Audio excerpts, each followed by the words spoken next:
Rekod. Okay, sekarang saya tengah rekod. Saya screen share balik. Okey, jadi apa dia detox? Badan kita memang sentiasa detox. Pernafasan masuk keluar pun detox. Peluh, kencing, buang air besar, daki dari kulit semua adalah detox. Alright. Bahan buangan dari sel dan bahan buangan dari badan, okey, dia ada dia punya journey. Dia akan keluar dari sel sebab sel ambil nutrisi, dia guna nutrisi itu dan ada bahan buangan, dia akan keluar, dia pergi ke darah. Dari darah dia akan pergi ke jantung. Dari jantung dia akan pergi ke paru-paru dan dia balik ke darah balik sebenarnya. Balik ke jantung balik sebab dia mula-mula dia masuk jantung belah kanan dan then dia pergi kat paru-paru, dia keluar balik kat jantung belah kiri. Lepas itu dia pergi ke buah pinggang. Lepas tu daripada buah pinggang badan akan keluarkan apa yang patut melalui air kencing. Balance tu akan pergi ke hati. Dan dalam hati ada banyak proses-proses yang nyah toksinkan. Dia detox. Kita punya hati tu adalah organ besar untuk detox. Dan lepas dia dah detox ke hati, dia akan keluarkan ke bile dan keluarkan ke birak dan keluar dari badan. Itu kita punya cycle ya. Tapi katakanlah dia tak boleh nak detox habis. Dia akan pergi balik ke darah dan dia akan pusing satu lagi round. Atau 2-3 round atau 4-5 round. Itu kalau kita punya toksin dalam badan terlalu banyak. Okey? Dan dari mana toksin itu datang? Sebenarnya kita ada dua kat sini. Satu is bahan perkumuhan. Bahan perkumuhan tu adalah bahan yang memang waste product badan kita ya. And then dalam kita punya makanan tu pun ada toksin. Toksin dari mana? You tanya. Ya Allah, banyak. Sebab sekarang ni zaman toksin. Kalau kita beli makanan berproses, kalau kita baca kat belakang package yang kita beli itu, kita akan nampak ramuan-ramuan dia. Setahu kita ni roti je, tetapi dalam tu roti ada gandum, ada gula, ada lemak ada. Lepas tu ada lagi benda lain. Food additive, bread improver lah, apa semua preservative dan sebagainya. Yang tambah-tambahan chemical-chemical tu kat makanan, badan kita tak nak. Jadi badan kita kena buang balik. Tu dia jadi bahan yang badan kita tak mau, dia nak kena buang balik. Dan kalau dia tak dapat nak buang, dia akan simpan. Kat mana dia simpan? Nanti kita tengok. Okey, minuman pun ada, pengawet, perasa, pewarna, ya, gula. Udara dan persekitaran kita tahu jerebu dan sebagainya. Okey, dan of course lah patogen dalam udara. Kalau dalam rumah kita lembab, kita akan dapat mycotoxin, iaitu toksin daripada kulat dan sebagainya.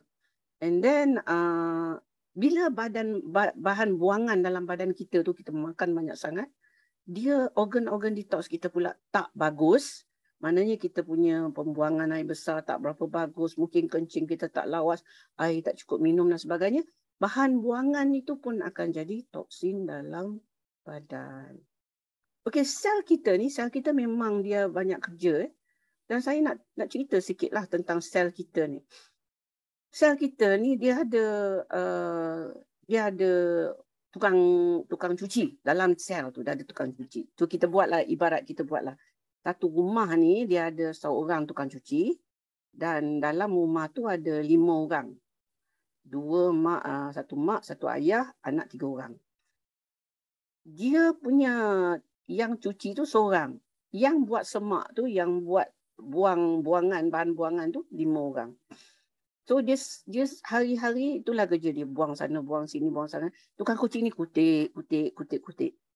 Dia bila dia orang ni keluar dari rumah, mak bapak pergi kerja, anak-anak pergi sekolah, barulah tukang kucing ni dapat cuci bersih rumah tu. Bila dia orang datang balik, proses tu mula semula. Begitulah sel kita. Contohnya kita ni jenis makan. Bererti bahawa sel kita tidak pernah siap kerja mencuci sel. Maknanya sel tu boleh ada banyak bahan buangan. Okey, kita kata bahan buangan ni sebenarnya bukan toksin, dia bahan buangan. Tetapi saya dah lama ya, saya dah cari balik artikel tu pun dah lama. Yang ni keluar dekat Time Magazine ya, di mana dia buat satu, di mana ada satu universiti, dia ada bela sel ayam. Sel ayam tu hidup lama ya, berpuluh tahun. Lebih lama daripada ayam lah. So sel ayam. So apa yang dia buat, tiap-tiap beberapa hari dia akan buang air yang ada nutrisi dengan solution tu dia akan tambah lain. Selepas beberapa puluh tahun, 20 ke lebih macam tu, mati. Sel ni mati. And then dia orang cari kaji, kenapa sel ni mati? Rupanya sebab there was a long holiday, macam New Year apa semua ni, and then tak ada siapa datang untuk nak buang solution lama and ganti dengan solution baru. So what happened is that those cells died in their waste material. Dia mati bukan sebab tak cukup nutrisi, sebab ringan solution tu masih ada nutrisi. Dia mati sebab bahan buangan banyak sangat. Bayangkan. Jadi kalau bahan buangan dalam badan kita yang tak dapat nak buang habis tu terlampau banyak, kita boleh dapat penyakit kronik dan kita pun juga akan mati. Okey. So, di mana toksin berkumpul? Okey. Dalam badan kita, sel yang paling tak buat kerja, dia duduk saja kat situ adalah lemak. Dalam hati dan ginjal, dia berkumpul kalau hati dengan ginjal tak dapat nak detox dengan habis. Sebab itu, kalau kita ada banyak toksin dalam badan, apa yang berlaku adalah kita akan dapat liver problem and kidney problem. Sekarang ni memang banyak kes CKD, chronic kidney disease. Dia ada peringkat 1, peringkat 2, peringkat 3, peringkat 4. Dan banyak kes-kes ni adalah kes-kes yang banyak terpaksa mengambil ubat-ubatan. Jadi mungkin efikasi ginjal itu kurang, jadi drug tu pun adalah sebenarnya bahan buangan. Dia kena metabolisme betul-betul, pecah-pecahkan and keluarkan dari badan. Tak boleh ada kimia-kimia ini dalam badan. Tapi bila kita stuck dekat kita punya kidney dan sebagainya, dia akan menyebabkan kerosakan pada organ-organ itu. Dan bila saya sebut permukaan saluran darah ni, saya macam contohnya karang macam kata kalau pipe air, kita tengok apa salah air ni slow. Rupanya ada karang dekat pipe tu. Jadi kita punya pembuluh darah pun boleh ada karang yang kita panggil penyakit tu arteriosklerosis. Sebenarnya yang ada tu deposit tu adalah juga bahan buangan. So inilah tempat-tempatnya. Dan paling banyak sekali memang dalam lemak. Okey.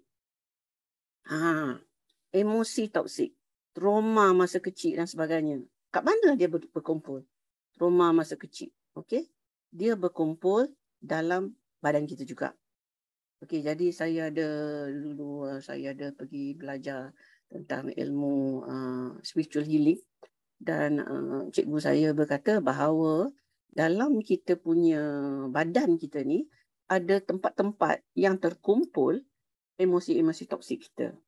Sebenarnya dia pun ajar dan dia tunjuk kat kita bila kita tekan setengah-setengah tempat dalam badan kita, memang dia akan rasa macam keras, punjul, ataupun bila kita tekan tempat tu sakit. Jadi maknanya even our emotions are kept dekat dalam anggota badan.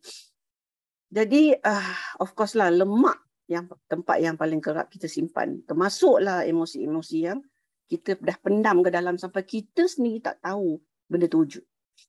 Okey, jadi banyak orang yang gemuk tu sebenarnya dia banyak sangat trauma dan dia kena jana lemak banyak-banyak untuk nak simpan dia punya trauma dalam lemak tu.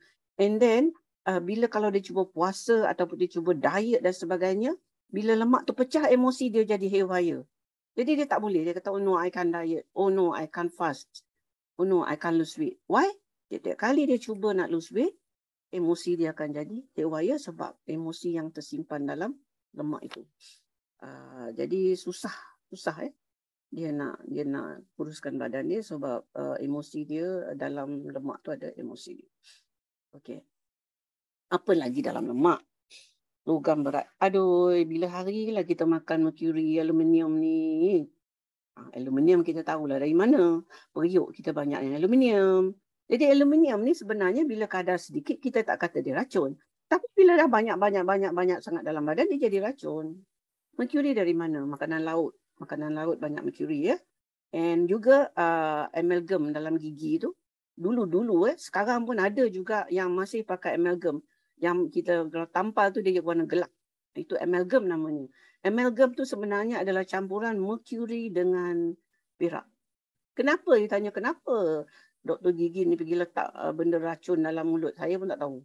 But that's happened about 70-80 years ago. They decided to make this ni because dia senang.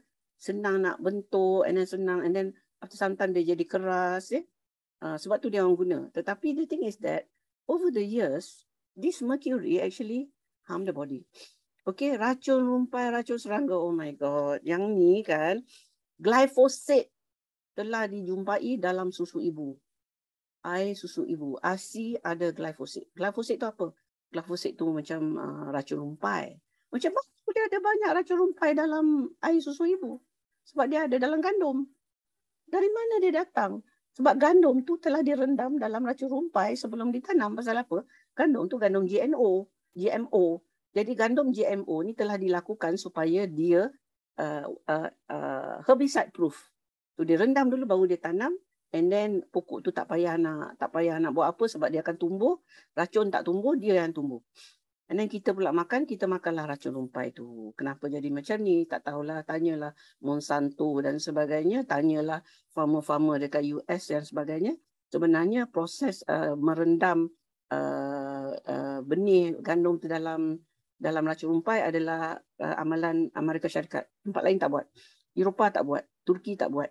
Okay, India tak buat, China tak tahu dia buat ke tidak. So maknanya kalau kita betul-betul nak tepung yang selamat, jangan belilah tepung daripada US. Tapi mana kita tahu? Kecuali kita beli tepung organik, tak ada racun rumpai. Racun serangga kita semua tahu. Memang orang sekarang semua benda yang ditanam dia akan racun.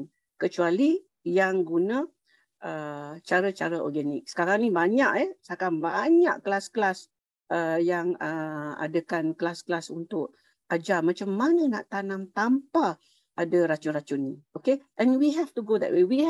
Sebab badan kita dah terlampau banyak bebanan racun sebab amalan-amalan tanaman yang dilakukan oleh farmers, oleh industri pemakanan. Bukan itu saja antibiotik pun adalah satu racun yang kita jumpa, saya lupa nak tulis. Antibiotik adalah racun yang dijumpai dalam daging binatang. Daging ayam, daging babi, daging semua. Daging yang kita makan tu, daging ikan, semua ada. Ikan yang diternak, air tu dia masukkan antibiotik. Sebab apa? Sebab keadaan ikan tu sesak. Ikan salmon ni, you all ingat ikan salmon tu bagus sangat. Ikan salmon tu ditaruhnya antibiotik dalam kolam tu. Sebab ini salmon tu bukan salmon wild, ternak. Kalau wild dia sebut tu wild caught salmon. Harga dia pun 2 kali ganda. Okay, semua tu banyak racun. And then we have mycotoxins. Mycotoxin ni dalam rumah yang lembap dia ada. Dan juga dia ada dalam kacang, contohnya aflatoxin dan sebagainya. Grains yang dah lama, macam kita punya beras sudah lama dan sebagainya, dia akan ada mycotoxin. And this mycotoxin have become even more toxic now.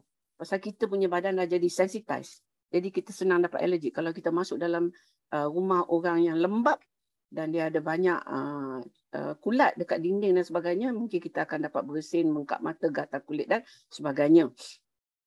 Okay. Alright.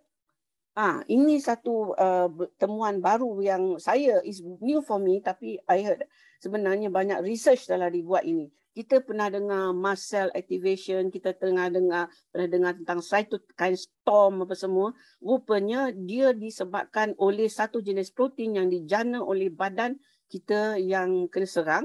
Bila badan kita kena serang, kita ada protective mechanism. This is called the survivor protein. Di survivor protein galactin 3 ini akan cetuskan radang.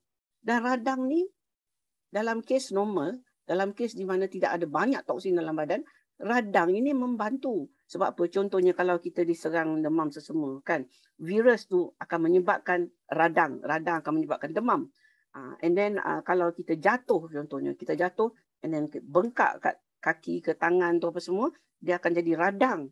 Lepas tu kalau ada kuman nak masuk, dia akan menanah.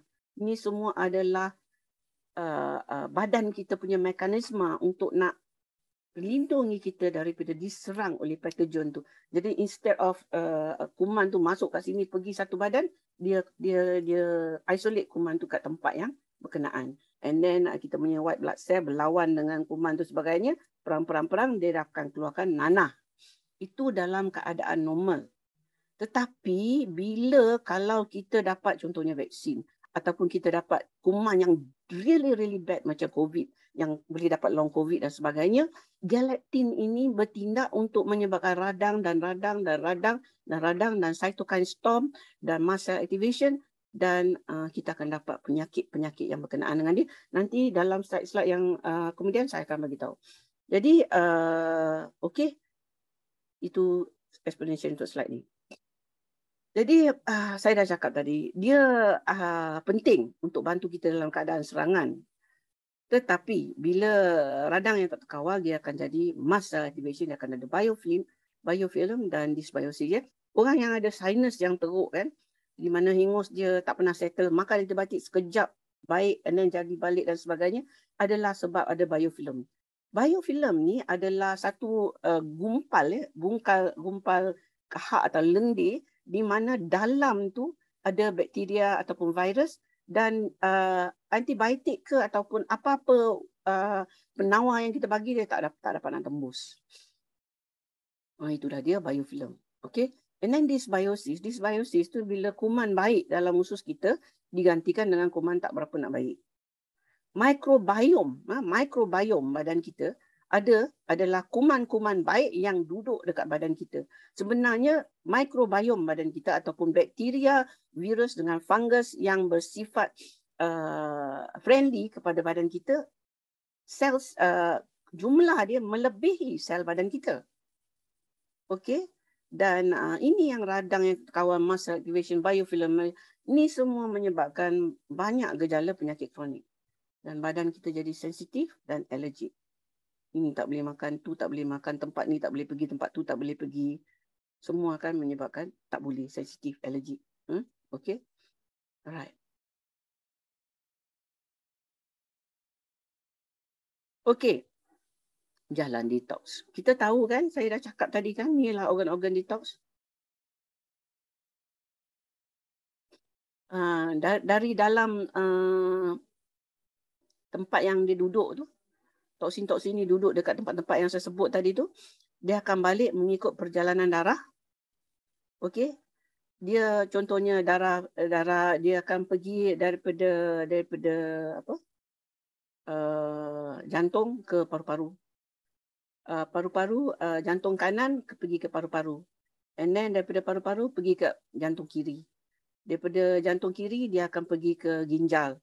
Lepas tu dia pergi ke ginjal, dia balik ke hati. Daripada hati dia pergi ke usus. Dan of course dia akan pergi ke lymphatic system dengan kulit juga. Okay? Alright. Jadi kalau kita punya organ-organ detox ni tak sihat, apa yang berlaku? Detox kita tak lengkap. Jadi lagi banyak bahan buangan akan ada dalam badan kita. Okay? Okay, so far so good. Jadi apa ni? Okay, so far so good Okay, dalam proses peredaran darah venous beredar dari hati ke ventricle kanan, jantung, paru-paru, and then bahan buangan dari hati akan sampai ke paru-paru dan dibuang melalui nafas dan juga kahak. Jadi ini peringkat pertama detox. Jika bahan buangan itu tak habis lagi, maknanya tak habis dibuang, dah pergi sampai ke paru-paru, dia tak habis dibuang, dia akan pergi pula ke mana? Balik ke jantung. Dan daripada jantung tu dia akan masuk ke dalam pembuluh coronary. And then bahan buangan tu pun masuk kita punya coronary. Okay? Okay, jadi toksin akan terus berjalan. I think I miss a slide. Jadi dia terus berjalan daripada jantung tadi, and then dia boleh ganggu sistem usus dan sendi.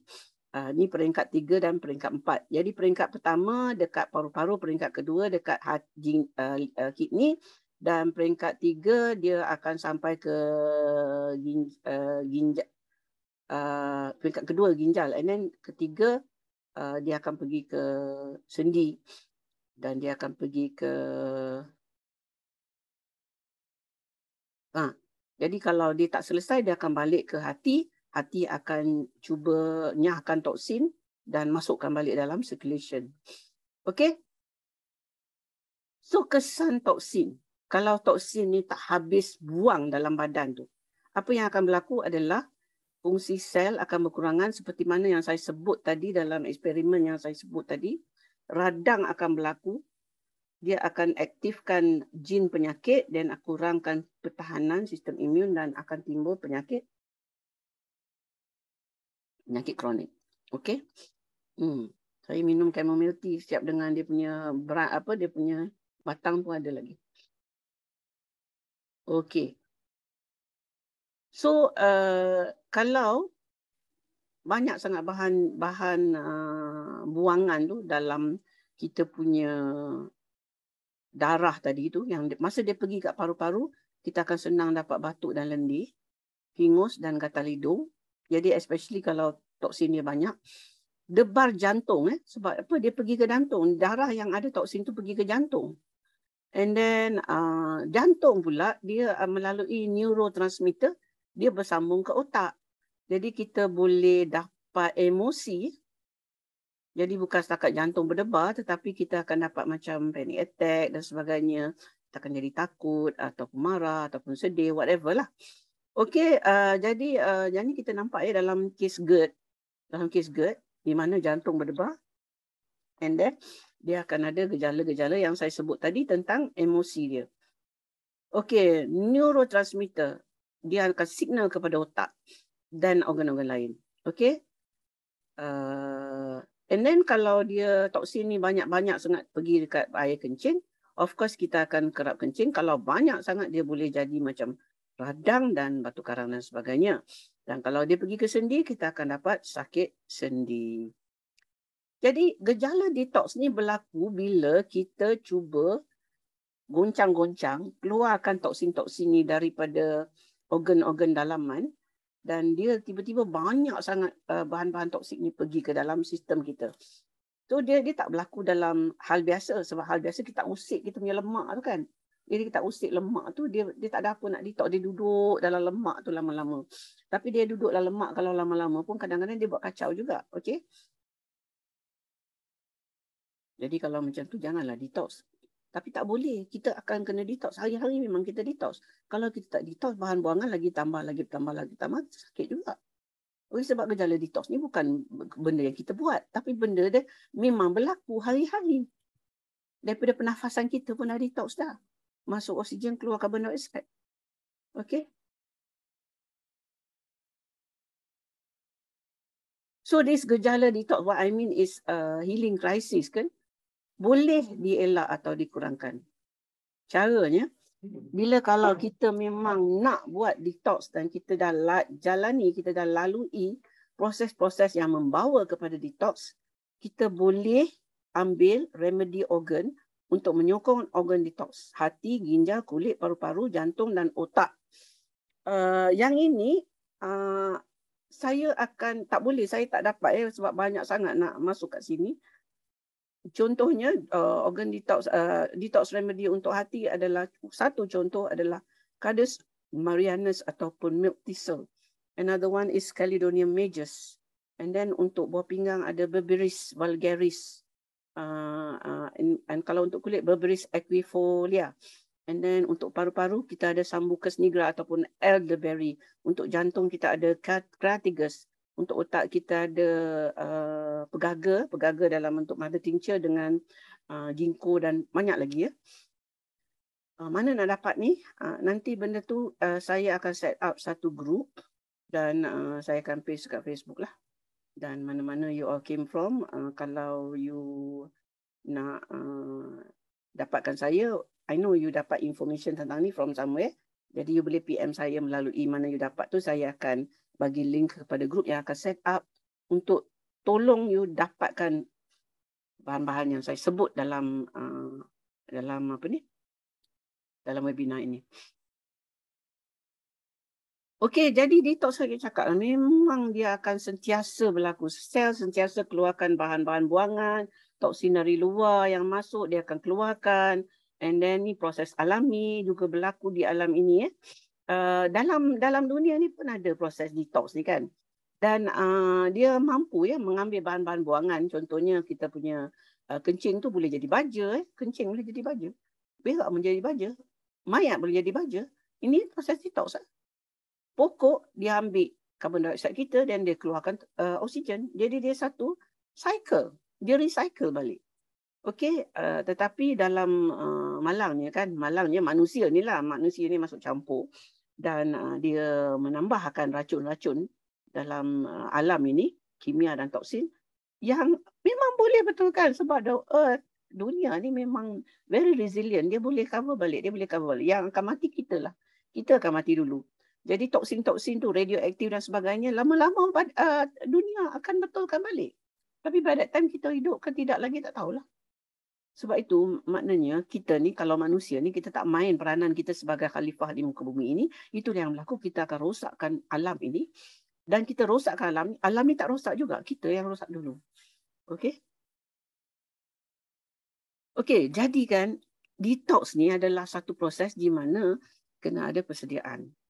Dan ini ada 4 aspek yang saya akan huraikan satu persatu. Okey? Jadi kita kena, sebenarnya kalau kita nak badan kita berhenti dari radang, kita wajib amalkan detox. Kalau badan kita banyak penyakit kronik, badan kita selalu lenguh sendi, selalu dapat migraine, selalu dapat GERD, colitis, allergies dan sebagainya, kita kena ubahkan pemakanan kita kepada anti radang punya pemakanan, dan kita kena tolak makanan-makanan yang timbulkan letuskan radang, maknanya makanan yang kita allergic lah. Okey? Kena. Itu sebab saya selalu bila saya cerita pasal puasa, saya kata sebelum awak start puasa tu, awak dah kena mula slow down makanan-makanan yang toksik, yang ada banyak pengawet, perasa, pewarna, processed food, makanan yang ada racun. Saya dah cakap selalu sangat. Tapi kita ni tak hirau. Kata benda ni industri makanan yang merosakkan kita. Dia bagi kita suka pada makanan yang sedap tetapi tak sihat. Dia bagi kita suka. Sebab dia letak dalam tu makanan-makanan yang adiktif. Yang menyebabkan kita ketagih benda tu. Kita tak makan, kita ketagih. Mi Maggi. Sampai hari ni saya teringat nak makan mi Maggi kari. Sebab dulu masa sekolah saya makan. Jadi dia jadi comfort food. Comfort food. Dah lamanya MSG tu. MSG is very addictive. Okey, nasib baiklah ada healthier alternative sekarang ini. Okey, alam sekitar. Jadi kita kena kurangkan pendedahan kepada makanan, bahan-bahan apa-apa yang lain dan environment yang toksik. Okey, nanti saya sebut ya apa dia. And then kesihatan usus kita kena betulkan. Bantu perkumuhan. Betulkan mikrobiom, pastikan lawas. Jadi saya antara soalan yang saya akan wajib tanya semua pesakit saya adalah pembuangan. Buang air kecil, buang air besar, especially buang air besar. Especially kalau buang air besar. Kalau air kecil tu saya akan fokus bila kalau saya tahu orang tu ada penyakit-penyakit yang terlibat buah pinggang dan sebagainya. Mind, body. Ini penting ya. Jadi kita jarang, kita tak tahu kata kita ni sebenarnya kena detox daripada pemikiran yang ada dalam otak kita. Apa dia? Marah, benci, dengki, apa lagi? Khianat, cakap bohong dan sebagainya. Ini semua kita kena let go. Why? Because dia tu bahan toksik dalam badan kita. You tak nak jadi orang yang toksik kan? Emosi toksik. Bila keluar kat mulut tu benda toksik yang keluar. Itu kita kena let go juga. It's part of detox. Okay. So this is the preparation. How do we do this? So, one of the ways yang kita nak trigger satu detox adalah puasa. Sebenarnya puasa tu memanglah intermittent fasting. Tetapi bila kita sebut intermittent fasting, orang barat buat intermittent fasting, dia minum air. Tetapi bila kita puasa daripada minum air. Saya ada pernah tulis artikel ya, dan saya sebenarnya kaji dari segi dehydration yang berlaku, sebenarnya dia ada manfaat juga. Okey. Dan kita dah tahu memang puasa ni banyak manfaat. Kalau tak tahu lagi nanti saya boleh share artikel puasa saya. I share balik. Dan kita akan tahu. Jadi intermittent fasting ni dia, tadi kan saya ada sebut tentang tukang kemas yang ada seorang tu, yang family ada 5 orang tu, yang sentiasa dia orang buat semak. Dan bila tukang kemas ni cuba kemas, tak boleh nak kemas kecuali dia orang semua dah keluar. Dan rumah tu dah kosong, baru dia boleh kemas sampai baik. Itulah apa yang berlaku bila kita puasa. Jadi bila kita puasa, kita tak makan sekian-sekian lama, jam tu lah badan kita akan eliminate ataupun buang toksin-toksin yang telah berkumpul dalam sel tu disebabkan kita asyik duk makan. Jadi sebab itu saya selalu kata jangan makan dinner lambat. Saya make it a point, unless ada some weird circumstances whereby tak boleh dielak, saya tak akan makan lepas pukul 7. Ataupun sebelum selepas maghrib saya tak makan dah. Minum ada. Saya minum air. Usually plain water. Yang ini yang saya minum ni adalah rooibos campur chamomile dan madu. Madu organik. Okay. So after 7 tak makan, tak minum. Besok pagi selambat yang boleh kita makan breakfast. Kalau boleh pukul 10, 10 lah. Kalau boleh pukul 11, 11. Okay. That is actually a form of intermittent fasting juga. Okay. Alright. Puasa memang kita semua tahulah tentang puasa ni. Saya bukan nak katalah kan. Tetapi puasa ni ramai yang puasa. Tetapi tidak dapat manfaat puasa. Sebab bila dia buka puasa, dia pergi makan benda yang banyak toksin.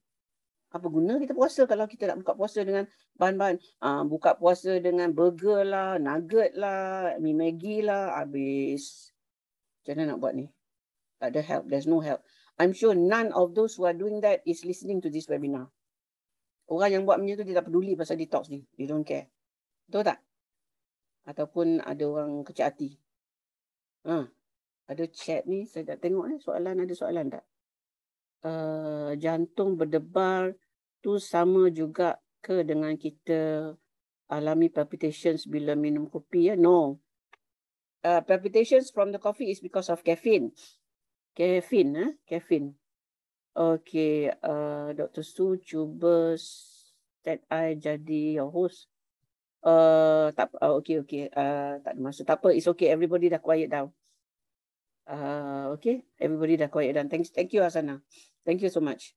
Okay, it's okay. Jadi sebenarnya saya saja limitkan kita punya Zoom audience.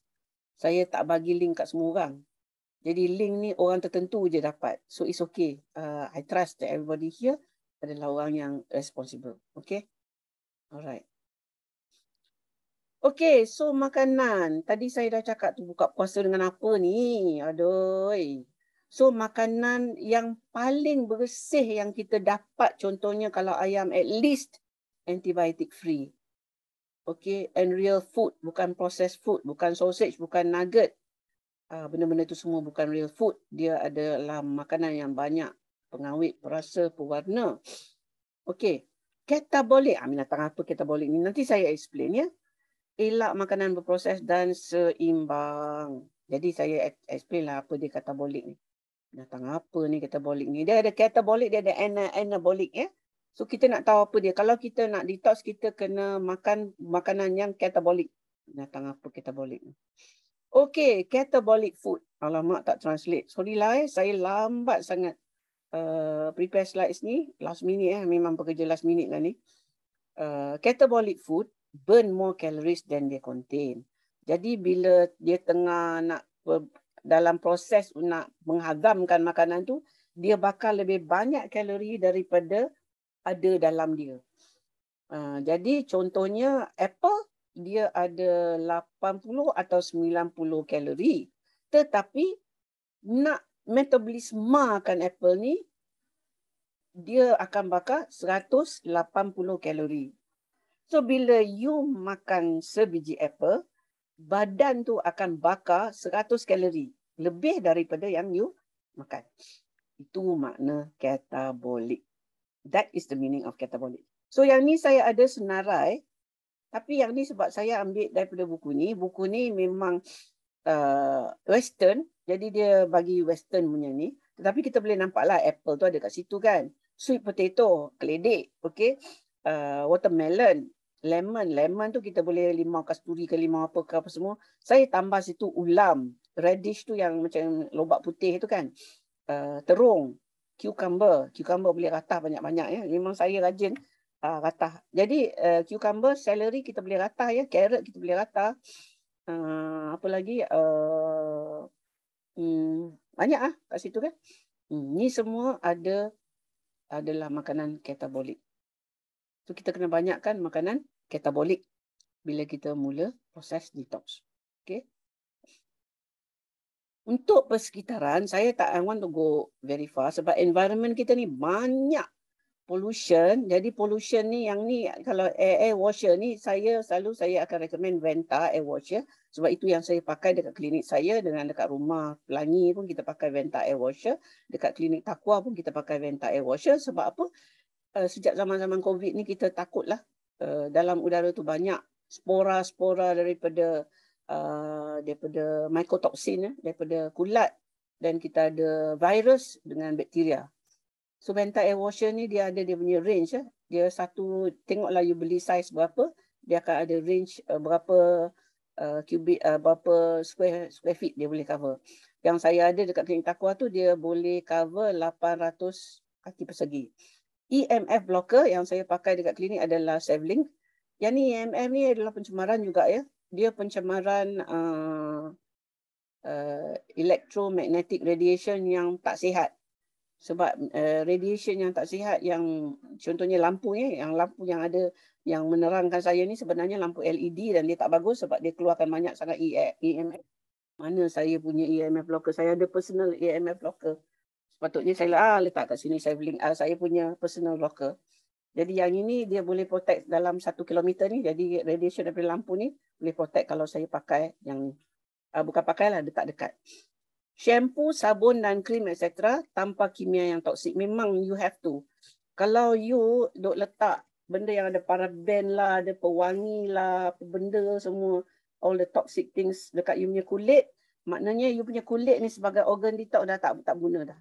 And then kalau kita pakai benda-benda ni, dekat kulit kita pun ada microbiome kulit ya. Jadi sebenarnya kita kena pakai sabun yang ada prebiotik. So, sabun kita ada, sabun Shamana ada prebiotik. And then kita kena pilih shampoo yang tidak ada paraben, tidak ada SLS dan sebagainya. And then tak ada kimia pengawet perasa, entah apa benda lah. Okay.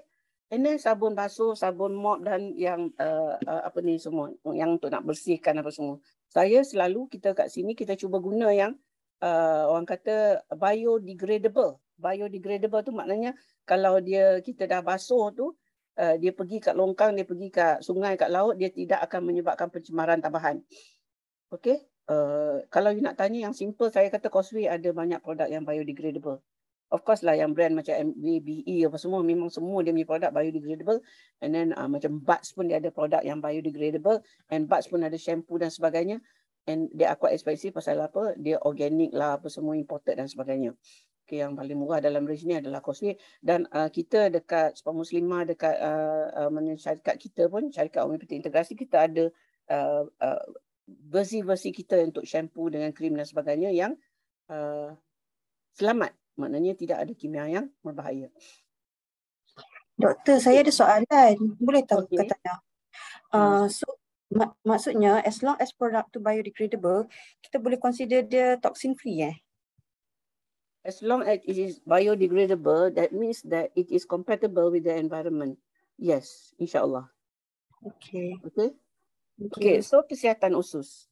Kesihatan usus ini ada kita boleh, maknanya makanan tu kena jaga ya. Sebenarnya kalau kita banyak sangat makan processed food dan lemak rosak, bila saya sebut pasal lemak rosak ni, saya memang sedih sikit lah. Sedih sikit pasal apa? Banyak orang bagi dia punya baby lemak rosak. Macam mana tu? Sebab dia tak tahu, dalam pada tak tahu tu dia beli produk, contohnya produk susu kambing lah katakan. Saya tak sebut brand-brand apa ya. Saya tak ada nak untuk siapa-siapa pun. Tapi brand susu kambing tu bila kalau kita tengok dia punya protein per 100 gram dalam 8 gram per 100 gram. Sedangkan kita tahu susu kambing yang sebenarnya 28 gram per 100 gram protein dia. Jadi kalau dia kata benda tu susu kambing tapi 8 saja gram dia, apa maksudnya? Belen tu bukan susu kambing. Apa dia? Kalau kita tengok kat situ, dia tulis situ non-dairy creamer. Dulu dia tulis non-dairy creamer. Bila saya bising, dia orang tukar perkataan non-dairy creamer tu, dia letak situ lemak. Vegetable fat. Vegetable fat apa? Kalau vegetable fat ada yang rosak, ada yang ada trans fatty acid dan sebagainya. Saya tanya manufacturer, you all tak pakai palm oil ulin? Tak, sebab palm oil ulin mahal, dia kata. Jadi apa dia orang pakai? Canola. Apa lagi, soya, tak apa benda lah. Kalau you beli brand ada very popular vegetable dressing tu, memang semua guna soya oil. Prebiotik adalah baja untuk kuman baik dalam perut. Probiotik adalah kuman baik tu sendiri. Dan probiotik kita ada banyak makanan-makanan yang juga probiotik ya. Contohnya yogurt, kefir, kimchi dan sebagainya. Tak semua bagus untuk semua orang. Ada orang tak boleh ambil yogurt contohnya. Sebab dia allergic milk protein contohnya. Okay? Nutrien untuk usus. Nutrien untuk usus ni macam contohnya kita ada leaky gut dan sebagainya. Dia ada some foods. Dia punya dalam makanan tu, dia punya produk tu dah breakdown. Dah tak payah nak tak payah nak ajar. Contohnya gam Arab. Gam Arab dia ada amino acid tau. Amino acid adalah komponen yang paling kecil. Maknanya kalau kita makan daging, badan kita akan digest sampai dia pergi peringkat amino acid. Tapi gam Arab dia dah dalam bentuk amino acid. Jadi dia boleh direct repair kita punya usus. Okey, spirulina dengan chlorella dia orang ada dia punya nutrien juga dan dia orang ni adalah binder. Nanti saya cerita pasal binder. And then kita ada enzymes. Okey, Zenkoso adalah produk PE International dan dia memang agak mahal dan dia adalah fermentasi daripada plum dan buah-buah dan apa jenis buah saya tak tahu, tak ingat. Dia adalah enzim. Banyak lagi produk enzim, bukan Zenkoso saja, tapi saya tak tahu sebab tu saya sebut Zenkoso. Dan ada juga enzim yang tak mahal sangat. Yang ini kalau siapa masuk dalam grup Telegram yang saya nak buat, it's a free group. I'm not going to charge anything for joining the group. Dia ada enzim yang kita boleh beli yang murah. Okay, enzim ni kita boleh ambil untuk orang-orang yang poor enzim. Dia dalam dia punya badan tu memang enzim tak cukup. Macam mana you tahu tak cukup? You boleh buat ujian ataupun you boleh buat bioresonance intelligence scan. Ada dekat klinik saya. Ada dekat Bangi, homeopati integrasi Bangi dengan homeopati integrasi Melaka. Okey. Banyak lagi selain daripada enzim Zenkoso. Nanti kemudian saya akan ceritalah pasal apa-apa yang boleh bantu. Okey, so lepas kita dah betulkan kita punya pemakanan untuk menjadi anabolik dan sebagainya, kita kena dedahkan toksin tu. Sebab apa? Kita dah cakap kan, kalau dia duduk dalam biofilm, kita tak sampai kat dia. Kita hantar apa benda pun, nak ketuk dia, nak keluarkan dia tak nak. Dia duduk kat situ, dia degil, dia tak keluar, dia menyuruh. Okey? Okey, so logam berat, toksin, kimia. Okey, mycotoxin. Patogen, menyorok dalam biofilm. So galactin 3 ni perlu disekat. Pasal apa? Pasal dia menyebabkan radang. Jadi peredaran darah perlu ditingkatkan. Trauma emosi perlu ditangani bila dia muncul melalui terapi. Okey, saya ni last minute betul saya prepare ni. Sebenarnya saya siapkan slide ni pukul 7.40 macam tu. Lepas tu saya sempat, orang kata sempat solat apa semua. Lepas tu dah mula. So banyaklah spelling error dan sebagainya ya. Memanglah saya ni memang mungkin ada adult ADHD. Saya tak boleh bagi tumpuan nak buat satu benda berjam-jam. Jadi maknanya sebab tu yang saya buat kerja last minute ya. Ini pun mungkin sebab toksin dalam badan banyak sangat. Okey, so saya nak cerita ni kenapa yang tiba-tiba muncul benda ni. Agaknya saya salah letak ni. Tapi saya nak ceritalah pasal peredaran darah ni. Sebabnya susunan slide saya tak betul lah ni. Okey. Mungkin saya akan skip, lepas tu saya patah balik tak? Okey. Right, saya akan skip, saya patah balik ya. Okey. Dedahkan toksin dan infeksi. Layering of detox, expose toxins and infection. Break up. Dismantle biofilm. Provide circulation. And then catabolic diet. Okay, yang ni yang kita nak expose toksin ni. Cara dia lah. Okay.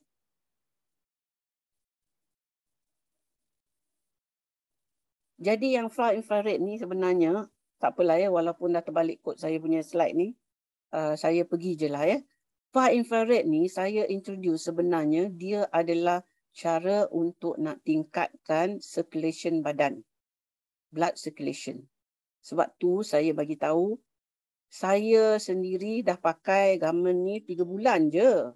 Tetapi dalam masa 3 bulan tu saya notice proses detox berjalan dalam badan saya. Saya ni dah tua, umur dah 60, bulan depan dah masuk 66. Dah lebih dekat pada 70 ni, dah dekat nak 7 series.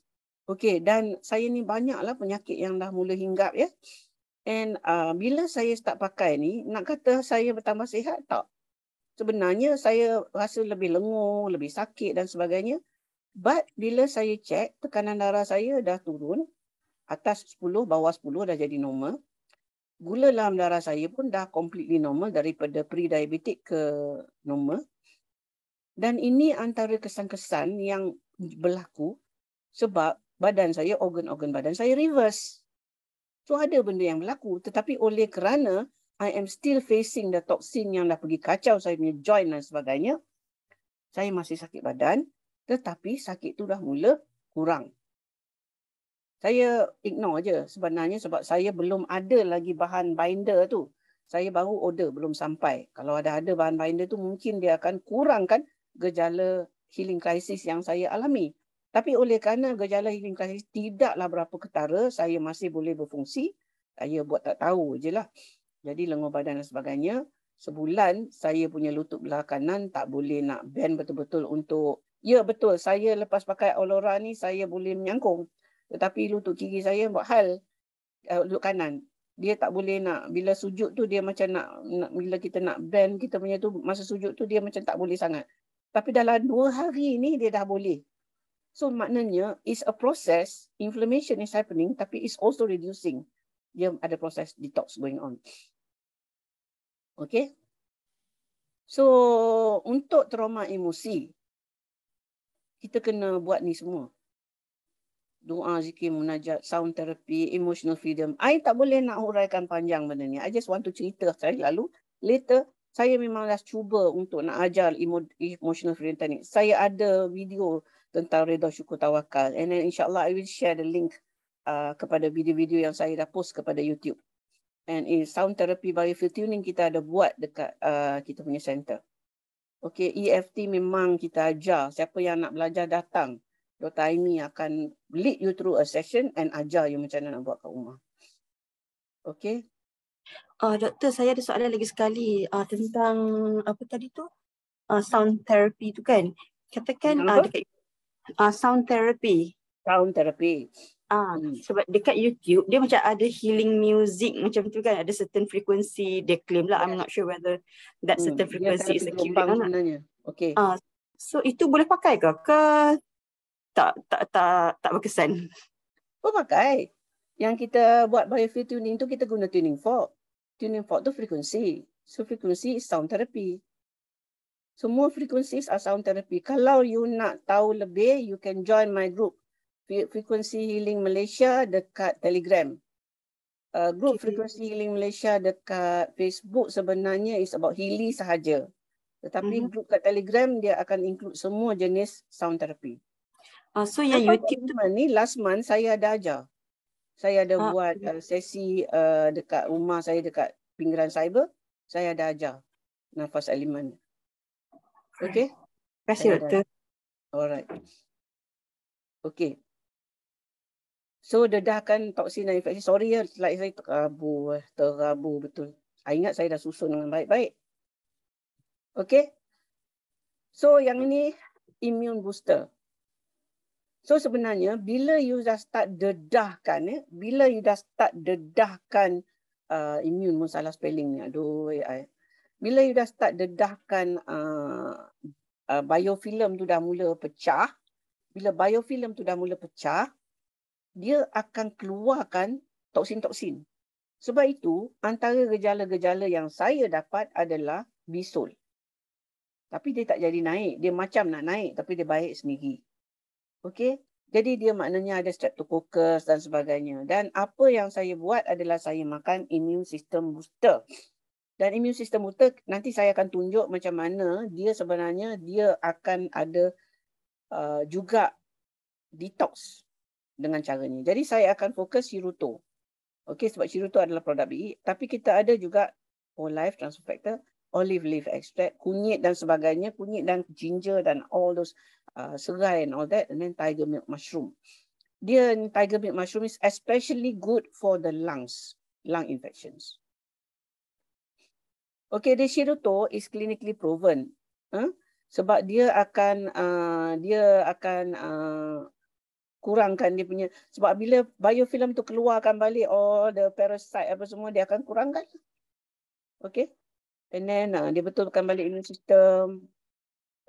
Dia betulkan macam abnormal cells. Oh, okay. Saya BP saya drop 10 up and 10 down. Among the things is Alora dengan Shiruto. And then adalah juga benda-benda lain yang saya guna. Nanti saya share. Okay. Sorry ya, slide saya terbalik kot. So, pembuangan dan discharge. Pembuangan tu maknanya is keluarkan toksin tu daripada badan. Discharge tu adalah macam kentut, berak, kencing, lendir, kahak, hingus, nanah. Itu semua adalah discharge. So, nanah tu dia abnormal lah sebab dia dah pergi discharge ke kulit.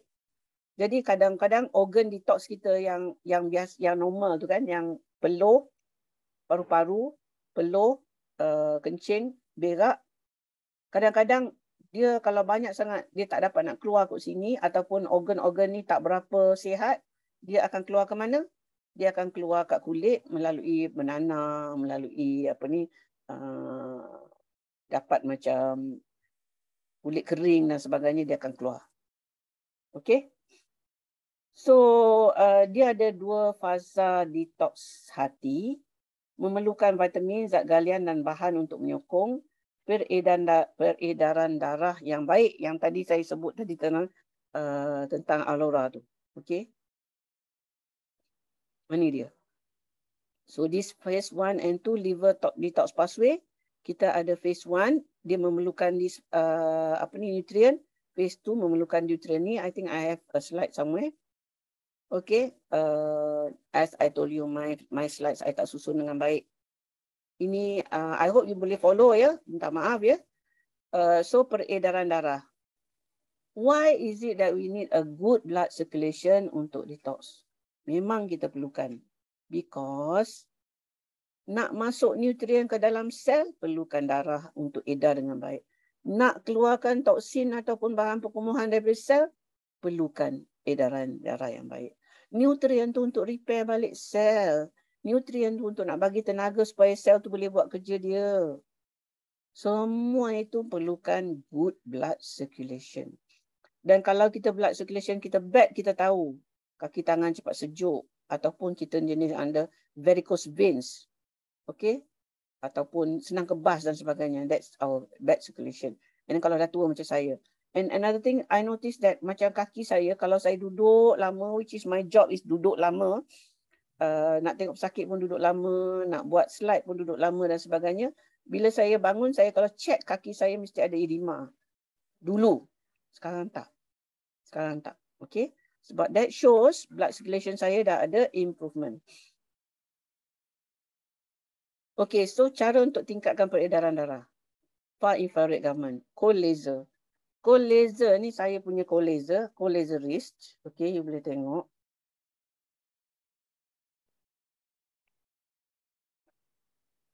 Habis bateri. Ni. You boleh tengok ya. Can you see it? So, bila saya tekan lagi sekali, lampu dia kat sini. So, this is actually cold laser. Dia saya guna dekat wrist. Okay, dia memang help blood circulation. I takkan detailkan. There's too many slides to go through. Exercise, urutan dan sebagainya adalah untuk tingkatkan peredaran darah. Okay. Kerosakan radikal bebas. Dia akan berlaku. Sebab proses detox akan menjana banyak radikal bebas yang boleh merosakkan sel. Jadi kita kena sokong proses detox ini dengan nutrisi dan antioksidan. Okey, nutrisi dan antioksidan. Ni antioksidan yang kita biasa. Banyak lagi antioksidan ni. Banyak sangat antioksidan ni. Vitamin C, quercetin, kunyit, ginger, zinc, selenium, beta carotene, vitamin E. Dulu saya sudah hafal antioksidan A, C, E, ACE, selenium, zinc. Tapi sekarang ni kita tahu lebih banyak daripada tu. Okey, ini adalah produk BE juga, Bifil. Okey, beta carotene, vitamin E, ni semua. Okey. Bifil ni, ini Cik Min bagi kat saya ya. Pembangunan kolaboratif menang hadiah lah. Okey. Dia Dr. Farid Murad agaknya. Tapi dia memang, it is a very good antioxidant. Memang proven ya, banyak testimoni yang mengatakan bahawa dia bantu untuk orang sakit jantung dan sebagainya. Alright, kita pergi kepada langkah detox. Prepare. Kita dah sebut kan? Prepare. Nombor 2, ledahkan. Nombor 3, bind. Jadi kita akan pergi bahagian bind tadi kan? And then discharge and eliminate. Tadi saya dah cakap pasal yang ni je saya belum cakap lagi. Sebab saya punya slide dah terbalik kot. Tak cukup masa untuk nak betulkan. Bind. Okey, yang ni saya belum cakap. Yang ni saya dah tercakap dulu. Support and balance. Energy production, GI integrity, support organ of elimination. Yang ni kita dah sebut sebenarnya. Kita dah sebut bila kita kata kita kena ada organ support. Kita dah sebut bila kita sebut pasal Alora. Tetapi saya akan detailkan lagi kenapa Alora ni boleh membantu energy production. Dan GI integrity kita dah sebut tadi masa kita sebut pasal bahan-bahan yang boleh menyihatkan usus. Okay, alright. Sorry lah, hari ni terbalik kod juga saya ni ya. Tak cukup preparation. Okay, jadi lesson learn lah. Lain kali saya kena ada cukup masa untuk nak tengok slide saya banyak-banyak kali ya. Dah lama saya tak buat slide-slide ilmiah macam ni. Sebab mungkin itulah menyebabkan saya pandang benda tu terlampau remeh dan saya tak susun dengan baik. Mohon maaf, itu kelemahan dari pihak saya. Okay, so kita pergi kepada toxin binder. Minta maaf kalau dah everybody got confused sebab saya punya slide tengah langgar. Binder adalah ejen serap toksin dan ia bertindak sebagai taksi untuk bawa toksin keluar dari badan dalam najis. Saya gelakkan saya punya spelling mistake ni. Okay. So binding agent yang kita dah biasa cakul. Chlorella dan spirulina, dia actually bind heavy metal. Alginic acid. Icelandic carp, yang ni saya ada beli ya, daripada iHerb. Dalam grup yang saya akan buat, saya akan share all the link untuk dapatkan semua benda-benda, termasuklah alginic acid ni apa semua. Okay. Ada banyak lagi ya, saya tak nak sebut sebab kalau yang susah nak cari itu, malas saya nak sebut. In fact, saya dah nampak jalan di mana saya akan buat kombinasi supaya mudah kita nak makan. And then, detox, liver detox. Yang kita sebut tadi adalah fasa 1. Ini dia. B vitamins, folic acid, glutathione, antioksidan, carotenoid, vitamin E. Yang ni kita dah sebut. Spirulina, medical grade gum arabic, baobab, and acetylcysteine. Fasa 2 memerlukan amino acid. Gum arab semua ada, tapi kena medical grade. Selalu yang ada kat kedai Arab tu kadang-kadang bukan medical grade. Dia actually more for dalam food production. Okay. Yang ini sulfated phytochemicals ni ada dalam telur merah, brokoli, bunga kobis dan daging. Nutrien lain, flavonoids, buah dan sayur, limau nipis, kasturi dan lain. Detox hati fasa 2 untuk neutralkan toksin yang larut air. Okey? Okey, kalau proses ni tidak dibantu, dia akan menyebabkan penyakit kronik. Ni yang saya cakap ni sebab apa, kalau kita tak reti nak buat detox, kita hanya tahu untuk nak puasa, keluarkan toksin semua. Lepas tu kita tak tahu nak bind balik, kita tak tahu nak pecahkan biofilm.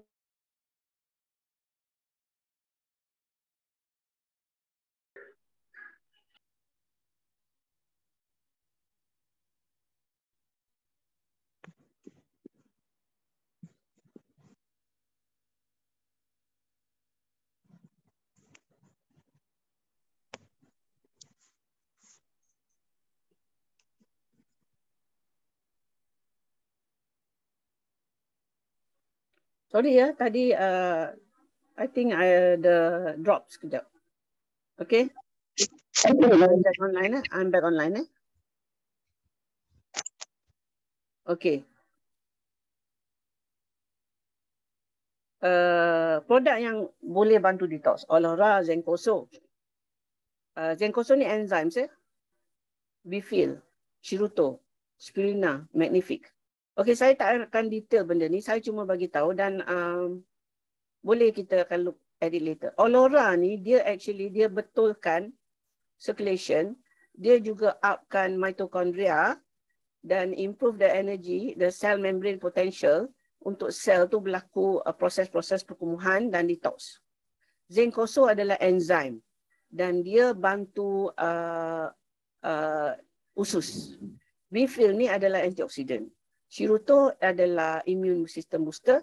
Spirulina dia binder dan juga memberi nutrisi yang lengkap. Magnific ni adalah antioksidan untuk kulit. Okay.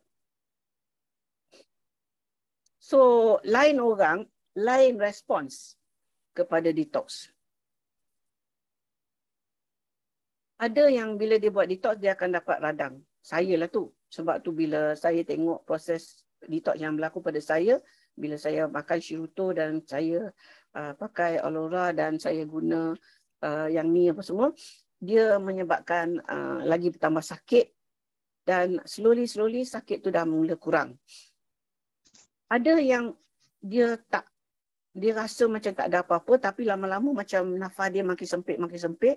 Rupanya lungs dia dah pergi fibros dan sebagainya. Dan ada yang dia ada dia punya own way of adaptive, mengikut jalan yang dilalui bila badan dicabar. Contohnya saya tengok kalau cucu saya, Ali, kalau dia kena virus, dia akan demam very kuat.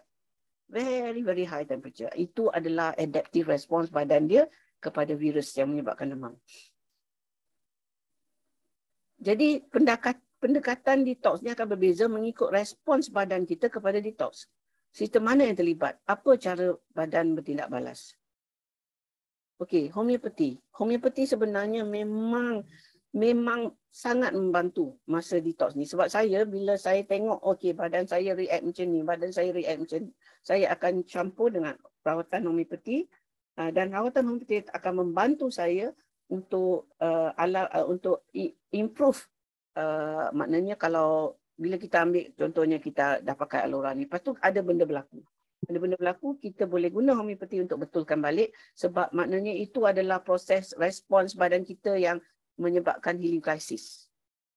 Okey. Rawatan gelombang, infrared, microcurrent drive, bioresonance, terahertz ni semua adalah untuk menangani proses dan gejala detox. Dia akan help kita dalam proses detox di mana bila keluar gejala yang tak diingini, kita boleh guna benda-benda ni untuk betulkan. Okey, kalau nak tahu lebih kena join group saya Frekuensi Healing Malaysia dekat Telegram. Dan okey, saya ingat I miss some slides. I miss a very important slide tentang binder. So dia ada satu jenis binder yang penting sangat sebab dia adalah this special binder adalah yang dirumuskan oleh penulis buku yang I based on this presentation is based on a book by this man. Saya tak ingat nama dia. Nanti saya akan tulis dekat chat ataupun saya tulis dekat Facebook. Dan this binder yang dia buat adalah modified citrus pectin. Modified citrus pectin. Saya dah jumpa benda ni dekat iHerb dan saya akan bagi link. Benda ni yang saya beli. Dia bukan binder, dia tukang pecahkan biofilm dan dia tolong deactivate yang bahan tadi tu. Deactivate apa benda tu?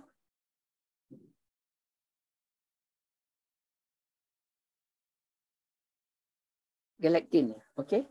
So this modified citrus pectin dia boleh deactivate this galectin. And ini adalah langkah yang amat penting untuk nak prevent healing crisis yang harmful. I don't know where I dropped the slide. Dah terhilang lah. Okey, tak apa. Nanti saya akan share balik dalam grup yang saya cakap tu. Dan saya akan betulkan slide saya ni dan akan share dalam grup tu. Okay, the group that I'm going to make, I'm going to share with you all the main points dan saya akan betulkan slide saya ni supaya saya boleh share dengan baik. Okay.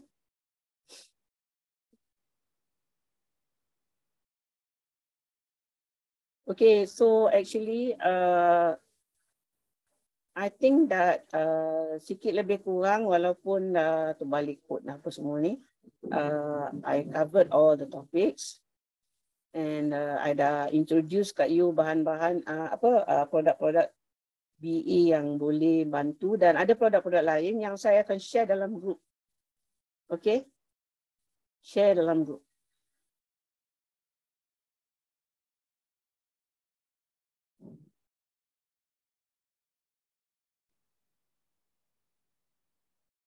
Alright, okay, saya akan buka kepada soalan. Saya akan buka pada soalan dan stop the share. Okay, buka pada soalan. Ada soalan dekat chat ya.